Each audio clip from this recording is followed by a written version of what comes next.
entrar todo y quedar afuera tú. Hola, hola María Ya. Isabel, qué bueno que al final Hola. entraste. Ya, estamos. Bueno, vamos Bueno, a dejar al jefe provincial, don Juan Carlos Klenner, para que pueda él dar el saludo y ya comenzar lo que María Isabel tiene preparado para compartirnos hoy.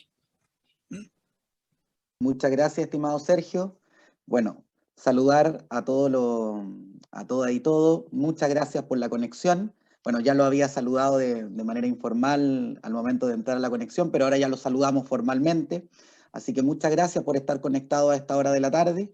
Saludar especialmente a los equipos directivos, docentes de distintos establecimientos educacionales. Y si bien esta fue una iniciativa que en su inicio fue coordinada por nuestro jefe técnico del DEPROP Valparaíso Isla de Pascua, por don Miguel Argandoña, directamente con el nivel central de la UCE, por la importancia del tema, evidentemente también lo hemos hecho extensivo a otros establecimientos educacionales de otras regiones, de otros territorios pertenecientes a otras DEPROP. Por lo mismo, todos y todas completamente bienvenidos a sumarse. Se ve ahí en el chat que tenemos obviamente establecimientos de nuestra región de Valparaíso, pero también de otras zonas, así que la verdad que eso nos pone muy, muy contentos. Y habla también del interés que hay por este tema, así que agradecer a todos quienes hicieron posible la organización de este webinar, de esta actividad, y por supuesto también el interés que ha suscitado en distintos establecimientos educacionales. Aprovecho de saludar, por cierto, a los supervisores y supervisoras que también están conectados a esta hora. También vemos las caras, vemos los nombres, así que también hacer extensivo el saludo también a ellos.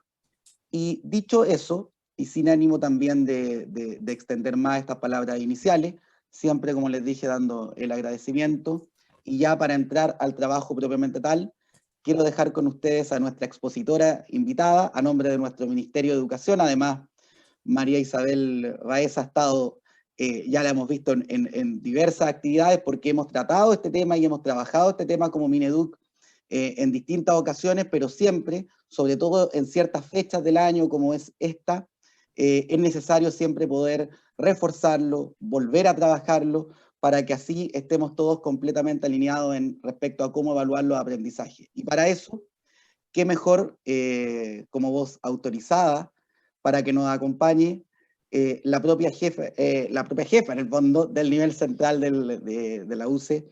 Así que quiero dejar con ustedes a María Isabel Baeza, que nos acompaña, y poder ya darle la palabra y entrar en plenitud a su exposición a todos y todas las colegas que ya están conectados a esta hora. Así que adelante, estimada María Isabel, y muchas gracias por acompañarnos y muchas gracias por su acostumbrada siempre buena disposición para estar aquí con nosotros, con la región y con los otros territorios provinciales.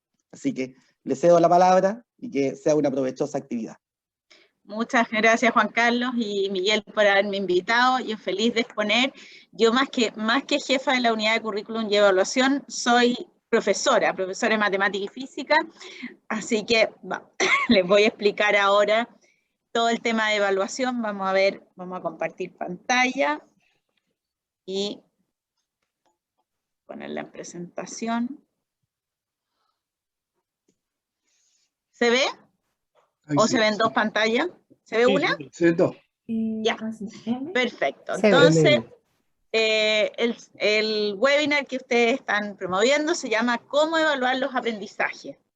Y lo que vamos a ver ahora es en torno a un oficio que nosotros mandamos como unidad de currículum y evaluación, que tiene 10 puntos.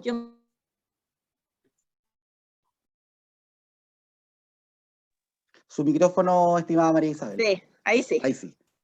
Ya. El primero es que debemos implementar todas las asignaturas y módulos del plan de estudio con flexibilidad en la cantidad de horas impartidas según la realidad de cada establecimiento. Esto es muy importante porque este año nosotros tenemos que implementar todo el plan de estudio, pero con la flexibilidad necesaria. Esto significa que la flexibilidad está dada en la cantidad de horas. Los establecimientos tienen que realizar todas las asignaturas que tienen en su plan de estudio, abordando, ojalá, todos los objetivos priorizados. Esto depende de la realidad de cada establecimiento. Pero la flexibilidad tiene que estar dada en las horas dedicadas a cada asignatura, pudiendo aplicar metodologías interdisciplinarias, integrando algunos objetivos mediante ABP. Esto significa que yo no necesariamente voy a hacer todas las asignaturas, sino que voy a unir alguna. Por ejemplo, en un proyecto común que podría ser, no sé, matemáticas, ciencias e historia, que aborden un problema común y trabajen en conjunto. El segundo punto importante es que debemos desarrollar los aprendizajes esenciales e integradores de la priorización curricular. ¿Qué significa esto? Tenemos una priorización curricular que nos habla de objetivos imprescindibles en un primer nivel. Estos objetivos son aquellos que nos permiten avanzar en los aprendizajes esenciales de una asignatura o sector. O sea, ¿qué aprendizajes necesitan aprender nuestros estudiantes para ir avanzando de un nivel a otro? Se espera que en un primer nivel le permita a la escuela identificar un primer foco de aprendizaje para luego avanzar a un segundo nivel. Esto significa que hay algunos objetivos que nosotros armamos una priorización curricular que son esenciales, que un estudiante no puede pasar a un tercero básico si no ha aprendido, por ejemplo, no sé, a contar, a leer comprensivamente, distintos objetivos que son claves para el desarrollo de los estudiantes. Y un segundo nivel de objetivos integradores y significativos, que son aquellos que le permiten a los estudiantes transitar entre las distintas áreas del conocimiento y responder como ciudadano activo y responsable a la sociedad. Estos son objetivos que nos permiten transitar dentro de la misma asignatura. Si yo no sé contar, difícilmente voy a poder aprender a sumar con los números o aprender a multiplicar. Si yo no sé leer comprensivamente, quizás me va a ser muy difícil trabajar en la asignatura de ciencia o de historia. Esos son los objetivos integradores que nos van a ayudar a ir avanzando en los distintos niveles. Hay que utilizar estos objetivos de aprendizaje priorizados como base en las rutas de aprendizaje. ¿Qué significa esto? Hay que diagnosticar primero para responder el interrogante dónde se encuentran nuestros estudiantes. La Agencia de Calidad ofreció un diagnóstico que podían aplicar los establecimientos que querían y los que no hacían su diagnóstico para saber dónde están ubicados mis estudiantes para desde ahí ir avanzando paso a paso en la medida que pueda hacerlo. Segundo, interpretar. Interpretar la evidencia a partir de las progresiones de objetivos de aprendizaje. Nosotros en Currículum Nacional y Aprendo en Línea tenemos una progresión de objetivos que me permite identificar con claridad dónde se encuentra y hacia dónde necesitan avanzar. Y también hacerme cargo de la diversidad. Esto significa agrupar según necesidades formativas de los estudiantes en torno a necesidades comunes de aprendizaje. Como en un mismo curso voy a tener distintas realidades, me conviene ir agrupando en niveles más chicos donde yo pueda ir interviniendo, monitoreando y trabajando con los estudiantes. Tercer punto, nos regimos por el decreto 67 para la evaluación y promoción. Esto es muy importante. ¿Por qué? Porque este decreto 67 tiene dos focos grandes. Uno, avanzar hacia un mayor uso pedagógico de la evaluación. La evaluación no es algo que solo me permite certificar aprendizaje o calificar a mis niños, sino que me permite monitorear, avanzar, revisar, retroalimentar. Es mucho más que solo poner una nota. Y el segundo foco central es evitar la repitencia, dando mayores oportunidades a los estudiantes de demostrar que van aprendiendo. Estos son los dos focos centrales del decreto 67 y uno transversal a todo es que le da mayor autonomía a los establecimientos. Son los mismos establecimientos los que definen cómo ir evaluando y calificando a los estudiantes. Este nuevo énfasis en la evaluación formativa nos dice que la evaluación y el aprendizaje son un mismo todo, forman un mismo proceso pedagógico, no son separables. En el minuto que los estudiantes están aprendiendo, están siendo evaluados también. Y en el minuto que estamos evaluando, están aprendiendo. Yo no puedo separar estos dos procesos. Es necesario un monitoreo constante del aprendizaje de nuestros estudiantes y de la efectividad de oportunidades que les brindamos. ¿Cómo puedo ayudar a los aprendizajes, a nuestros estudiantes a ir aprendiendo más y profundamente? La evaluación formativa es la que me ayuda a ir realizando este camino. También debe existir retroalimentación. ¿Por qué? Porque es una parte fundamental de cada proceso evaluativo. Me permite que los estudiantes se involucren en su proceso de aprendizaje. Les permite a ellos saber cómo voy, cómo debo ir avanzando, hacia dónde pongo el foco, qué he hecho mal, cómo puedo remediar esos errores. Todo eso me lo indica la retroalimentación. En Aprendo en Línea, nosotros y en Currículum Nacional tenemos una infografía de la evaluación para el aprendizaje. Esta infografía tiene una contextualización primero. Primero yo tengo que saber cómo están mis niños, cómo están mis estudiantes, para de acuerdo a eso ver si tienen conectividad, si tienen apoyo en las casas, si están yendo de manera presencial, si hay disponibilidad de algún adulto que pueda apoyar a los niños. Todo esto es parte del contexto. También tengo que saber si las condiciones socioemocionales son las adecuadas para el aprendizaje. Y de acuerdo a esto, yo tengo estrategias de evaluación. De acuerdo al contexto, están los textos escolares que me ayudan como principal recurso, hay también la ayuda de los equipos PIE, las rutas flexibles, hay un montón de estrategias de evaluación que me permiten ir dando la posibilidad de evaluar a mis estudiantes. La comunicación constante, no me puedo olvidar que entre el establecimiento y los hogares tiene que haber una comunicación constante, entre docentes también y estudiantes, para ir compartiendo la ruta, ir viendo si van avanzando, no van avanzando, qué prácticas me están resultando, cuáles no, qué decisiones tengo que ir tomando de acuerdo al aprendizaje y las evidencias que tengo del aprendizaje. Y a los estudiantes y apoderados también tengo que comunicarles los criterios de evaluación, el proceso de aprendizaje y los resultados que van obteniendo.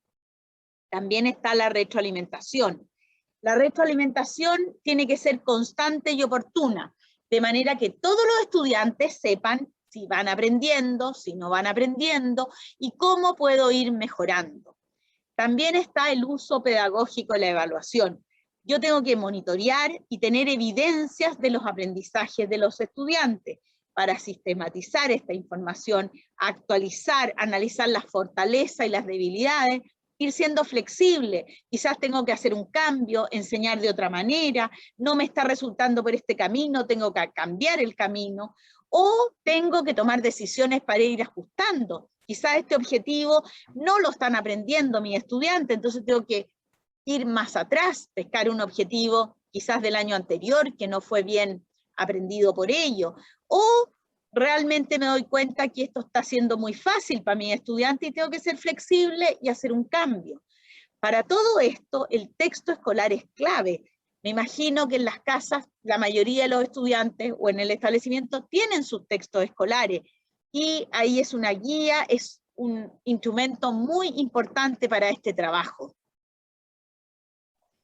Cuarto punto, debemos promover a los estudiantes verificando que tengan a lo menos una calificación para cada asignatura o módulo del plan de estudio. ¿Qué significa esto?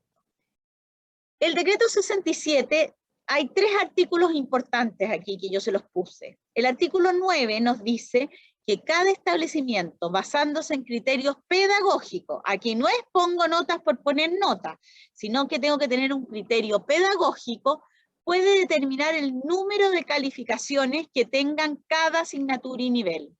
Esto implica que pueden tomar la decisión de poner solo una calificación por asignatura, expresada en un número de 1 a 7 hasta con un decimal. Esta calificación yo la puedo poner a final de año si quiero, y durante todo el año ir calificando, ir evaluando a mis estudiantes de manera formativa, con porcentaje, con letras, con números, con porcentaje de logro, con caritas felices, con lo que yo quiera. Y eso traducirlo a final de año a una calificación. No es necesario poner calificaciones el primer semestre. Yo puedo dejarlo hacia el final eso, pero sí estar informando a los estudiantes y a los apoderados de cómo le está yendo a su hijo o al adolescente que está pasando con él. Los establecimientos deberán implementar diversificaciones pertinentes para las actividades de aprendizaje y los procesos de evaluación de las asignaturas o módulos. Este es otro artículo, el artículo 5, el inciso 2. ¿Qué significa esto? Como yo les dije al principio, yo tengo que evaluar todas las asignaturas, pero puedo implementar una diversificación. Puedo decir, voy a evaluar educación física, con arte y con matemática en un proyecto común. Y voy a ponerle una nota a cada asignatura de acuerdo a este proyecto que realizaron los estudiantes. No es necesario que ponga notas diferentes, podría ser la misma calificación a este proyecto que están desarrollando. Dice al menos una calificación del año, la cual debe expresarse en una escala numérica de 1 a 7 hasta con un decimal. Pero la calificación mínima para aprobar es un 4. Yo no puedo aprobar a un niño que tenga un 3, un 2. Tengo que aprobarlo con un 4. ¿Por qué? Porque esto me permite certificar la asignatura, saber que sí aprendió los objetivos priorizados que estaban planteados. El 5.º punto dice, debemos integrar coherentemente las evaluaciones formativas y sumativas. Aquí hay dos conceptos claves que tenemos que mirar. La evaluación para el aprendizaje tiene que garantizar que las evaluaciones sean justas, de calidad y sistemáticas.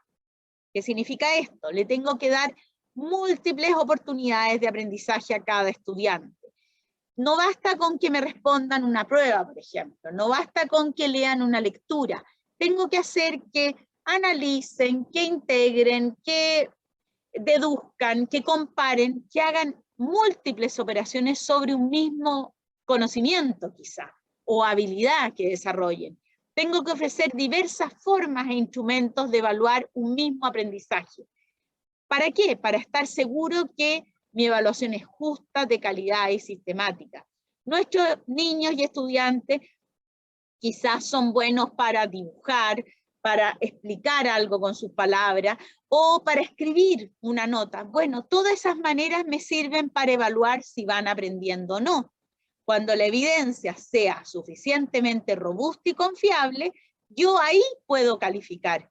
Y no es necesario calificar todo. Yo puedo calificar lo que realmente me dé confianza, que indica que mi estudiante va aprendiendo. O puedo poner varias notas en un trabajo, uno al principio, uno cuando va en la mitad y otro al final. Y luego elimino las dos que no me parecen y me quedo con la última calificación. ¿Qué entendemos por evaluación formativa y sumativa? Como les decía, son dos conceptos claves.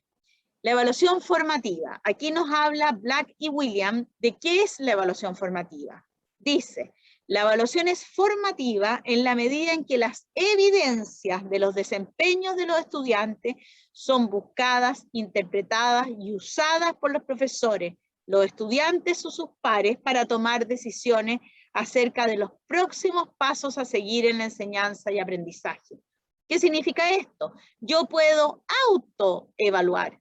Me puedo autoevaluar yo misma, o puedo coevaluar, que un estudiante evalúa al otro, o puedo evaluar el profesor para ir viendo cómo va avanzando mi estudiante, o si no va aprendiendo, o qué está pasando con el aprendizaje. Todo esto me sirve para saber si va aprendiendo, si no va aprendiendo, si va siendo flexible o no flexible. ¿No ven la presentación? Chuta. ¿Quién dijo? Sí, sí se ve, pero se ven dos pantallas, la que está y la siguiente. Entonces quizás en modo presentación se va a ver solo una. Yo les pregunté al principio. Sí, lo dijeron, pero parece que pasó muy rápido, que estaba con dos diapositivas, que es modo presentador. A ver.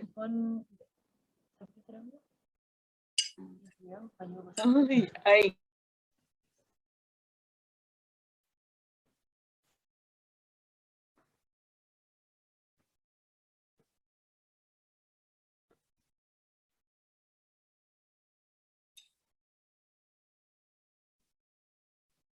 Ahí, perfecto.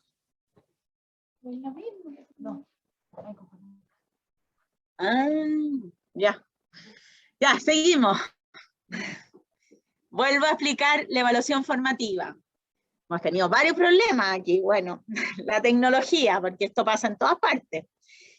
Bueno, miren, la evaluación formativa es clave ir tomando decisiones en cuanto a la evaluación, la autoevaluación y la coevaluación.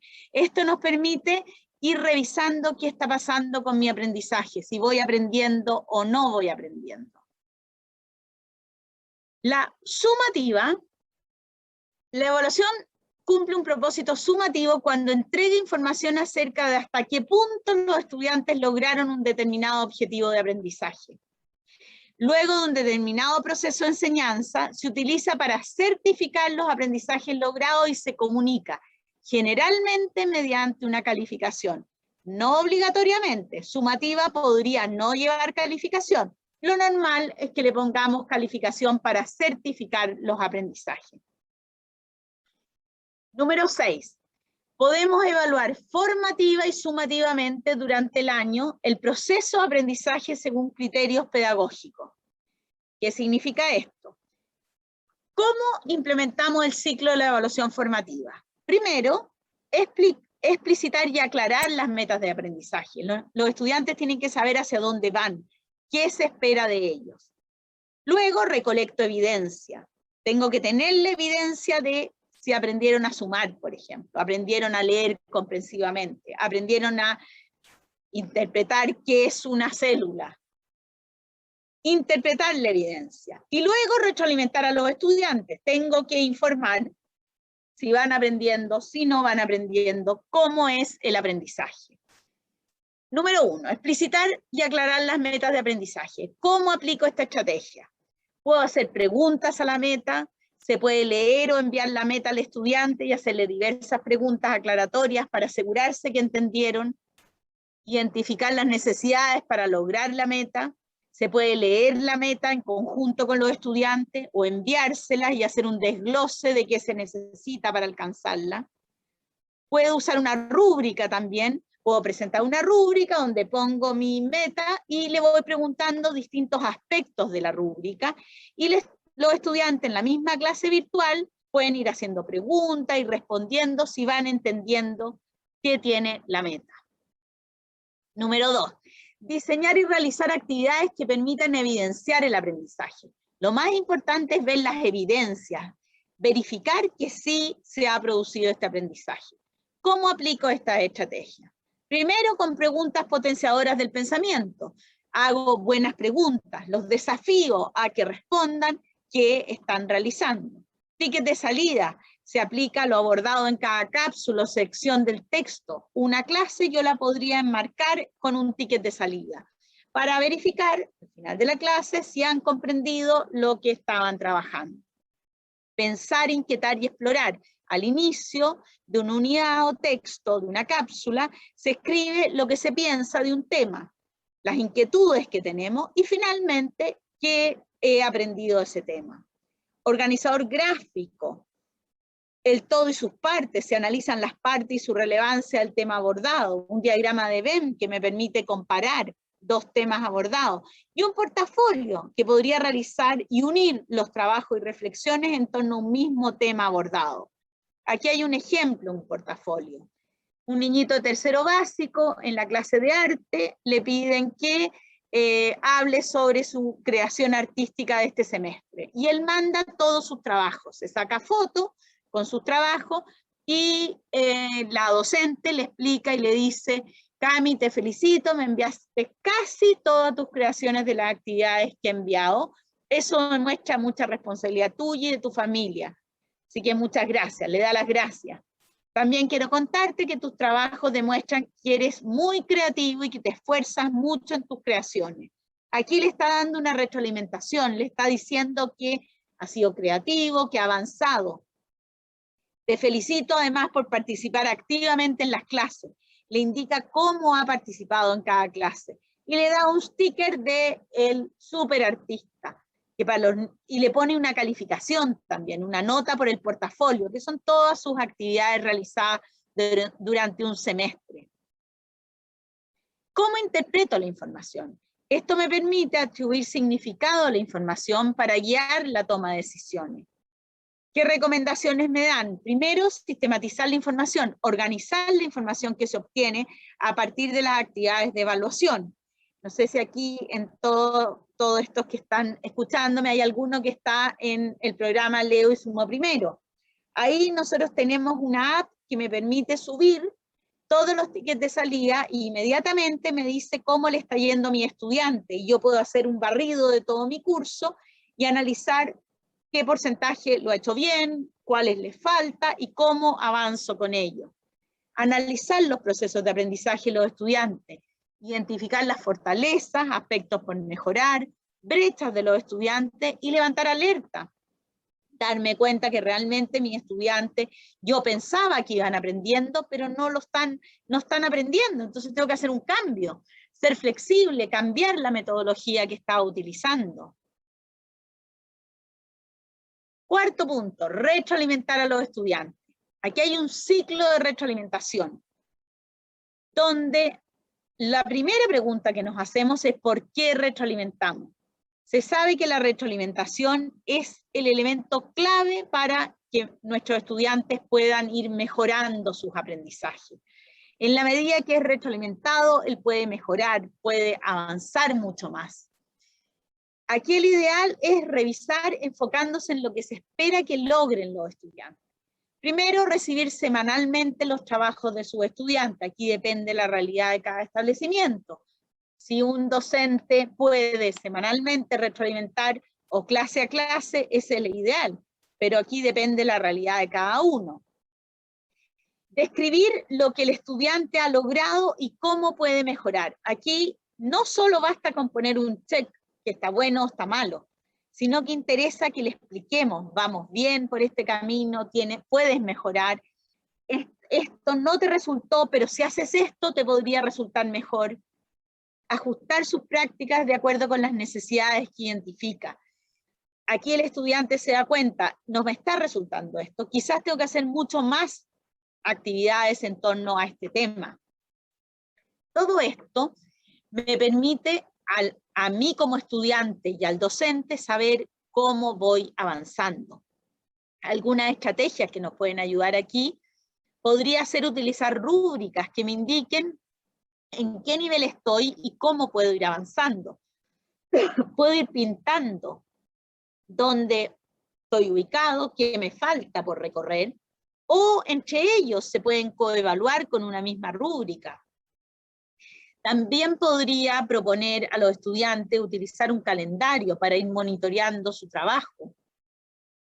O plantear semanalmente preguntas metacognitivas que le permitan a los estudiantes reflexionar sobre su proceso e ir mejorando cada vez más su trabajo.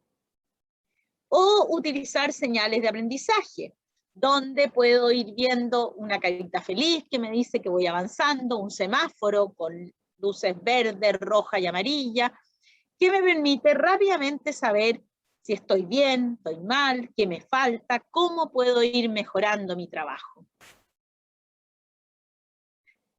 También puedo utilizar una lista de chequeo que me permite verificar el trabajo realizado por medio de esta lista que me permite ir viendo, sí, voy bien en esto, pero me falta esto otro. Realizar preguntas metacognitivas que me permiten reflexionar sobre mi propio trabajo y ver, en realidad me falta todo esto, ¿cómo enfrento esta parte? Y también, muy importante, cómo me siento hoy. El aspecto socioemocional es clave en los estudiantes y en los docentes. Tengo que saber qué pasa con el aspecto socioemocional. Se reflexiona cómo se sintieron con respecto al tema, al trabajo o al texto realizado. El séptimo punto es que debemos utilizar criterios pedagógicos para determinar el número de calificaciones necesarias para evidenciar el logro de los aprendizajes de los estudiantes. Si bien sabemos que el decreto 67 exige solo una nota por asignatura, los profesores determinarán cuántas es lo lógico de evaluar. Tiene que existir una reflexión pedagógica en torno a cuántas evaluaciones realizo. Evaluaciones formativas o sumativas. Podrían ser solo formativas y al final de año trasladarla a una sumativa, o ir haciendo sumativas dentro del mismo camino. Todo depende de la trayectoria y lo que piensen los docentes. Esta reflexión pedagógica me permite acordar y reflexionar sobre criterios de evaluación y evidencias evaluativas centrales en cada asignatura. Claro, puede que en la asignatura de educación física yo necesite poner 10 calificaciones. Sin embargo, en la del lenguaje, con una calificación me basta. Eso depende del criterio de los docentes. ¿Qué piensan ellos que pedagógicamente es lo más adecuado? Lo que favorece la mejora continua de las prácticas docentes y tomar decisiones sobre el proceso, progreso y logro de los alumnos, como les decía, basado en evidencia. Eso es lo más importante. En Currículum Nacional tenemos varias herramientas de evaluación disponibles para ustedes en Aprendo en Línea. Después yo les voy a mandar esta presentación y ahí hay un icono que si yo lo apunto con mi celular, yo puedo rápidamente dirigirme a Currículum en Línea. Y ahí van a ver en un botón donde aparecen las dos infografías que yo les mostré, la de la retroalimentación y la del decreto 67, también está alojado el decreto 67, hay orientaciones para el decreto 67, orientaciones para la política de evaluación en aula y 2 libros que pueden tener ustedes que también son de evaluación en aula. Y también algo que nos habla de el portafolio que yo puedo armar, que yo puedo ir recolectando evidencias y esas transformarlas en una evaluación sumativa. Veamos un poco más. Estrategias de evaluación formativa. Tenemos 10 estrategias para recoger evidencias y retroalimentar evaluando de manera formativa en la sala de clase, que las van a encontrar en esa ubicación. También tenemos 15 plantillas con estrategias de evaluación, que están en formato de PowerPoint, que a ustedes les sirven para ir evaluando periódicamente el trabajo en clase de los estudiantes, con tickets de salidas, con Diana, con distintos ejemplos que les pueden servir. También hay plantillas con estrategias de retroalimentación que les permiten retroalimentar rápidamente a sus estudiantes, que les ayudan en este trabajo. Sabemos que como docentes tienen poco tiempo, y aquí hay un montón de recursos que les pueden ayudar a mejorar sus prácticas y a trabajar con sus estudiantes. También tenemos un botón que se llama Arma tu evaluación, que es un banco de preguntas que tiene más de 6.000 ítems de lenguaje, matemáticas, ciencias naturales, historia, geografía y ciencias sociales, que le permite a cada docente armar fácilmente una evaluación, guardarla, imprimirla, editarla. También tenemos una página para el docente donde ustedes pueden ir armando estas evaluaciones y guardando todas sus evaluaciones en la página.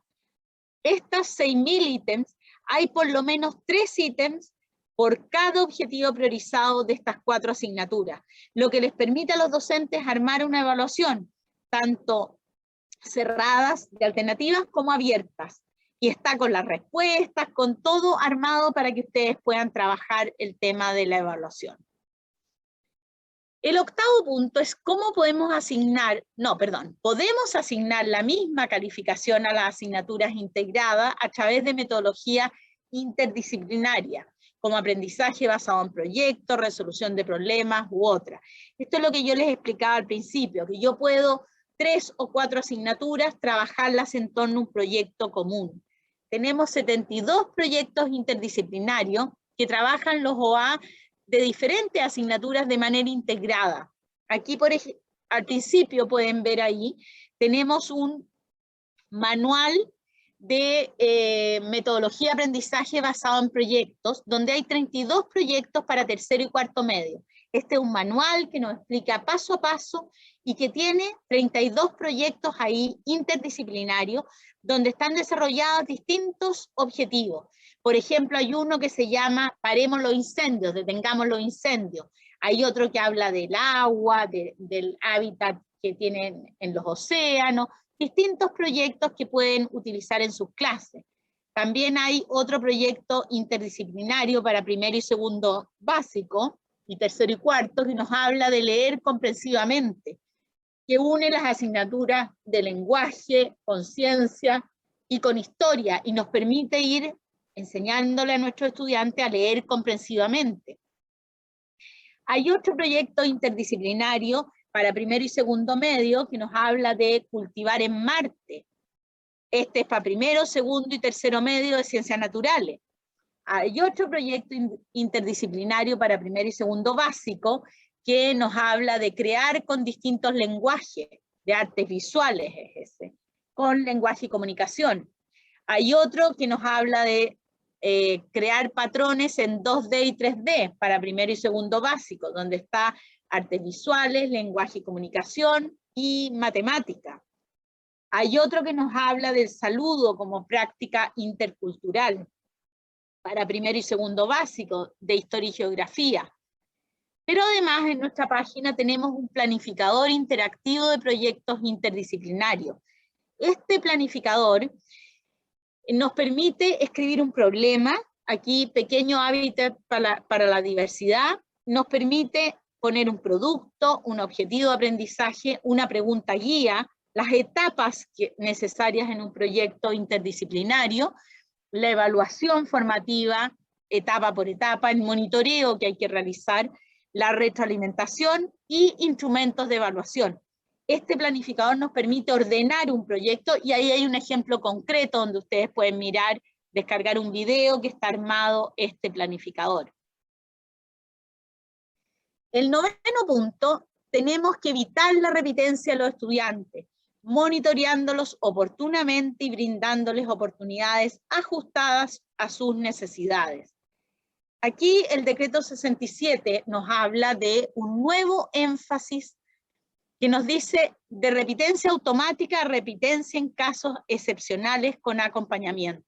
Esto es muy importante, porque tenemos que durante el año tomar contacto con nuestros estudiantes, con sus apoderados, y que no nos pille a final de año la decisión de la promoción. Aquí hay dos caminos, o hay promoción directa de estudiantes que cumplen con los criterios, o un análisis de casos de estudiantes que están a punto de repetir. Los dos casos a punto de repetir, yo puedo hacerlo, promover con un acompañamiento para el año siguiente, o excepcionalmente dejarlo repitiendo, pero ojalá que eso sea el mínimo de los casos, que todos nuestros estudiantes, que nos hagamos cargo de todos ellos y tratemos que ellos puedan ser promovidos al año siguiente. Y para esto necesitamos tener un seguimiento continuo, acompañarlos, mantenernos comunicados con los madres, los padres y los apoderados, intensificar el aprendizaje, altas expectativas de los estudiantes, tareas interesantes, desafiantes y significativas, adecuar las estrategias y sus características y necesidades, potenciar la evaluación formativa. Recordemos que la evaluación formativa nos permitía ir monitoreando, ir acompañando, ir trazando un camino con ellos, donde tenemos que darle muchas oportunidades que ellos trabajen. Hay distintos ritmos de aprendizaje. Unos estudiantes aprenden más rápido, otros más lento. Ojalá les demos oportunidad a todos de aprender. Y para esto hay que darle muchas oportunidades a ellos que demuestren sus aprendizajes. Está el texto de estudio, están las fichas de trabajo, están los planes de clase, están las cápsulas de televisión, las cápsulas de radio, todas esas están en Aprendo en Línea para ser utilizadas por los docentes. Las tutorías también, quizá nombrar tutores dentro del mismo curso, que uno ayude a otro, de manera virtual o presencial, ahí depende de las condiciones de cada establecimiento, programas de apoyo y contemplar derivaciones también. Y el 10º punto es promover a los estudiantes requiere un promedio mínimo de 4. Aquí esto es muy importante porque la calificación es la representación del logro del aprendizaje a través de un número, símbolo, concepto, que me permite transmitir un significado compartido respecto a dicho aprendizaje. En Chile como país y en la mayoría tenemos, en el fondo hay una calificación que certifica que sí aprendió. Esa calificación puede ser un porcentaje, puede ser un logro o puede ser una nota. Nosotros Desde primero medio en adelante existe el NEM. Ese NEM tiene que tener una calificación de 4 en adelante para que sea considerado por el DEMRE. Por lo tanto, como una medida de ponernos de acuerdo todos, el 4 es la certificación mínima para aprobar de curso. Entonces, al sacar un promedio final, las calificaciones de las asignaturas de religión, consejo de curso y orientación no inciden en el promedio final anual ni en la promoción escolar de los estudiantes. Pero sí la calificación final anual de cada asignatura o módulo, que tiene que estar expresada en una escala numérica de 1 a 7. Este es el único minuto que ponemos calificación. Antes no es necesario. Yo puedo poner porcentaje, puedo poner conceptos, puedo poner letras, símbolos, lo que se me ocurra. Pero eso traducirlo a una calificación final, que tiene que ser comunicado a los estudiantes. Y esta calificación mínima de aprobación tiene que ser un 4. Y algo muy importante, no todas las evaluaciones deben conducir a una calificación. Yo no puedo calificar todo. Debo calificar solo lo que, como les decía antes, es justo, tiene todas las condiciones y yo me doy cuenta que sí puedo calificar esos trabajos. Pero quizá hay otros que solo me sirvan para tener una evaluación formativa, para que el estudiante se dé cuenta cómo va avanzando. Y en esta promoción, el director tiene la autonomía para tomar la decisión de promoción y repitencia frente a casos de riesgo de repitencia. Está toda la flexibilidad dada para el establecimiento. El establecimiento es el que decide cuántas calificaciones pone, en qué minuto califica, y si tiene un estudiante en riesgo de repitencia, le da más oportunidades para tratar de llegar a esta nota mínima 4. En este proceso de toma de decisiones hay que evaluar la situación socioemocional de los niños. Si tengo un niño que lo está pasando mal, que no ha podido conectarse, démosle más oportunidades, tratemos de conectarnos con ellos. Estamos en la mitad del año, ya han pasado varios meses en que yo sé que Valparaíso algunas veces ha estado de manera presencial y otras veces no ha estado de manera presencial. Por lo tanto, quizás tienen algunas calificaciones, quizás no tienen ninguna, no importa. Lo importante es el aprendizaje. Tenemos que lograr aprendizajes profundos con nuestros niños. Y para eso hay que motivarlos, hay que darle actividades o desafíos que sean interesantes para ellos, para que les interese aprender. Y la información recopilada tengo que guardarla, tengo que guardar todas estas evidencias, tener los contactos, los progresos y darle muchas oportunidades. Y ojalá que cada establecimiento cree un comité pedagógico que les ayude a tomar esta decisión. No es una decisión fácil. Nosotros tenemos que hacernos cargo de todos los estudiantes. Antes del 2019, antes de esta pandemia, un docente tenía a su cargo 3 cursos, 4 cursos. Ahora un docente tiene a su cargo, no sé, 100 alumnos, 50 alumnos, depende de cuántos estudiantes tenga en su clase, porque aquí cada individualidad es la que yo me tengo que hacer cargo. Unos están de manera presencial, otros virtual, unos tienen apoyo en sus casas, otros no tienen apoyo. Es muy difícil, yo reconozco que el trabajo de los docentes ha sido cada vez más difícil, porque tiene que hacerse cargo de cada estudiante, no solo de un curso completo. Antes un docente llegaba a una clase, hacía su clase y verificaba, mirando casi los ojos, si han aprendido o no. Ahora eso no es así. Está difícil. Entonces, para eso, nosotros como Ministerio de Educación hemos tratado de poner al servicio de todos los docentes todos estos recursos que yo les he comentado, sobre todo en evaluación. Yo me he referido a los de evaluación más que nada, pero hay cápsulas de aprendizaje, tenemos dentro del Aprendo en Línea, si ustedes se meten en cada curso van a ver la cantidad enorme de recursos que hemos puesto a disposición de los docentes, porque sabemos que la planificación es un tema difícil y que no hay mucho tiempo. Entonces, para eso están puestos a disposición de ustedes todos los recursos. Eso es la presentación. Voy a dejar de compartir y me pueden hacer todas las preguntas que quieran.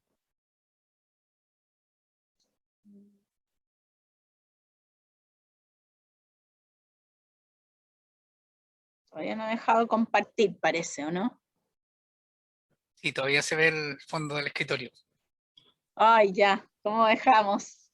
No me deja abrir aquí. Buenísimo, María Isabel, excelente. Hay bastantes elogios a tu presentación en este momento, muy clara, muy definida, ¿verdad? Y muy explicativa, así que felicitaciones por tu presentación. Quiero leerte algunas preguntas que están haciendo algunos docentes para que tú Ya. las puedas contestar. Al menos en Zoom tenemos alrededor de casi más de 200 personas conectadas, y entre Zoom y YouTube Live. Ya. ¿Ya? De modo que al menos en Zoom hay una pregunta, ¿no es cierto?, de Lester Acuña, que preocupado él de tratar de que el alumno no repita de curso, hace la siguiente pregunta. Los niños, los estudiantes, ¿verdad?, tratan de poder conectarse con la escuela Ahí sí. y poder entonces también, el niño envía evidencias, pero estas evidencias no vienen completas o no están para poder evaluar. Y entonces él dice si es correcto que él califique con nota mínima esto. Él siente que él quiere declarar si esto sería una evaluación punitiva y pregunta también cómo actuar en estos casos. ¿Qué Claro. consejo le darías tú, qué orientación le darías tú al respecto? Yo creo que todos los estudiantes se merecen todas las oportunidades que yo pueda darle.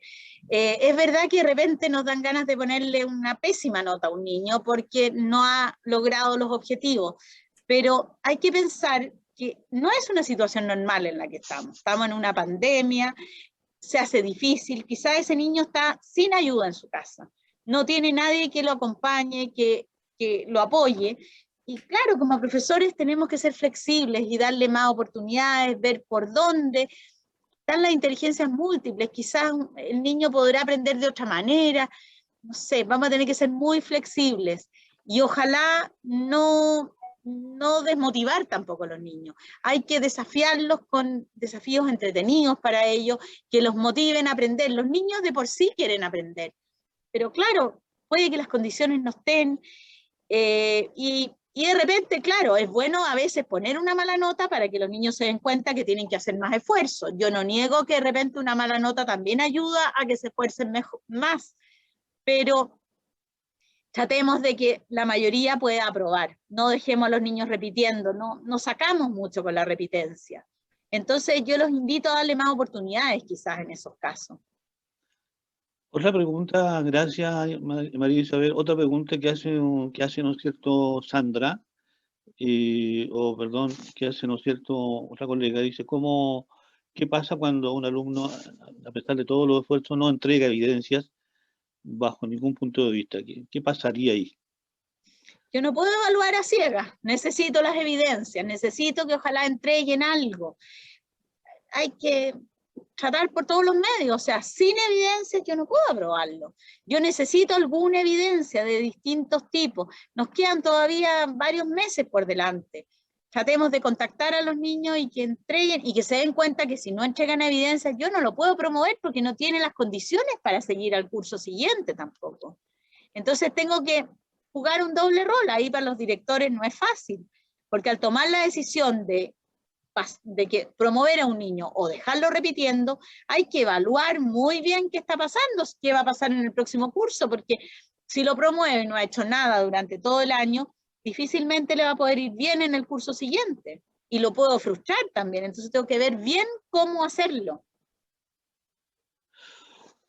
Muchas gracias, Isabel. Una última pregunta por Zoom, que también Sergio tiene preguntas que hay en YouTube. Sí, Te voy a hacer ahí. la última pregunta por Zoom.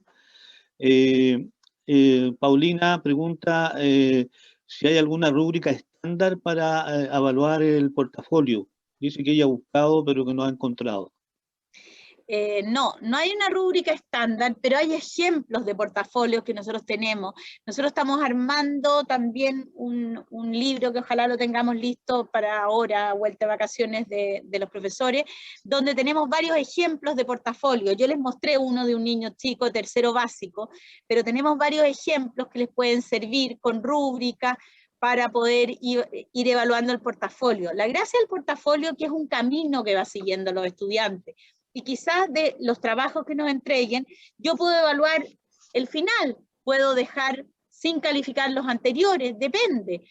Por ejemplo, si yo le estoy enseñando a leer a un niño, ojalá que le ponga la calificación cuando ya aprendió a leer y no cuando está partiendo, que no sabe todavía. Esa es la gracia del portafolio, que me permite tener muchos trabajos y quizás el mismo niño puede elegir cuál quiere que yo le califique. También puede ser que ellos intervengan en su evaluación.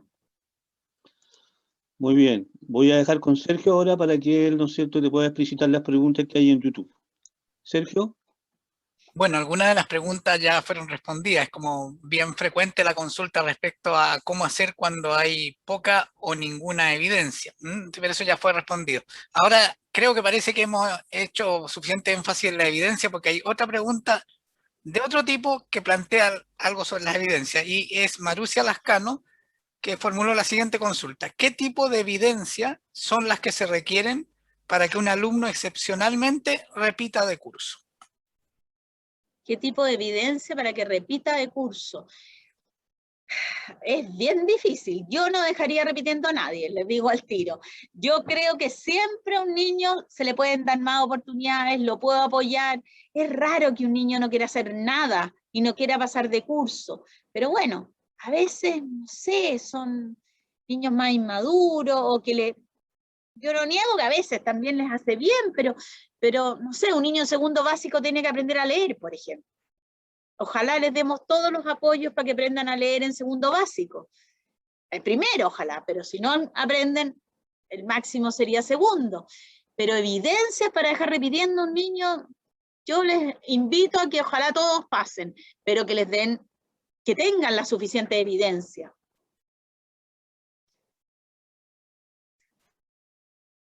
¿Qué más? Porque evidencias para dejar repitiendo, yo veo que no hay evidencia para dejar repitiendo. Considerando fundamentalmente lo que dice María Isabel, que el objetivo es hacer todos los esfuerzos para que los estudiantes aprendan. Eso es lo que yo les digo. Considerando además que hay una trayectoria con objetivos que se cumplen progresivamente y donde debe haber una diversidad también en el acercamiento a los estudiantes. Pero quizás sería bueno acentuar, porque hemos tenido muchos casos en los cuales lamentablemente ha habido repitencia y cuando queremos revisar el caso no hay evidencia de lo que se hizo para esforzarse en que hubiera. Entonces, lo que sí se requiere, y está en el decreto 67, es que debe haber un reporte suficientemente completo de lo que ha hecho el comité de evaluación para asegurar los aprendizajes. En eso estamos de acuerdo. Hay que guardar todas las evidencias, todos los contactos que han tenido con los apoderados, con los niños, todas las oportunidades que yo le he dado. Claro, y si no hay caso, bueno, ahí están las evidencias para dejar repitiendo un niño, está claro. En eso tiene toda la razón y está escrito en el decreto 67 eso. De que hubo esfuerzo, es bastante cuestionable la decisión, entonces habría que ahí invitar a revisar y generar un plan de acompañamiento con una promoción del estudiante. Estamos de acuerdo, sí.